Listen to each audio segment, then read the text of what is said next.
எல்லாருக்கும் வணக்கம். என்னுடைய ரசிக பெருமக்களுக்கு, என் பெற்றவங்க பிறந்தவங்க, என் தாய் உள்ளதுக்கெல்லாம் உலகத்தில் எங்கெங்கே ரசிகர்களோ எல்லாருக்கும் என்னை மனமார்ந்த வணக்கம். இன்றைக்கி என் பிறந்தநாள்.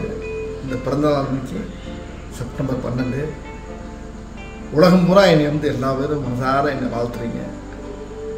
அந்த வாழ்த்து எனக்கு என் பெற்ற தாய், என் குலதெய்வத்தை விட அதிகமான ஒரு பவுர்ல ஒரு வாழ்த்தாக இருக்குது. அதாவது மக்கள் தான் என் கடவுள், மக்கள் தான் எனக்கு தெய்வம், மக்கள் தான் எல்லாமே எனக்கு. நீங்கள் இல்லைன்னா நான் இல்லை, இந்த வடிவேலே இல்லை. இன்றைக்கி இந்தளவுக்கு நான் நல்லா நிமிர்ந்து இன்றைக்கி உங்கள் முன்னால் இன்னமும் நான் என்னுடைய திரைப்படத்துறையில் நான் இன்னமும் உங்கள் முன்னால் ஜொலிக்கிறேன்னா அது காரணம் உங்களுடைய ஆசீர்வாதம் தான். உங்களுடைய வாழ்த்து எனக்கு இன்றைக்கி மட்டும் இல்லை, என்றைக்குமே நன்றி, வணக்கம்.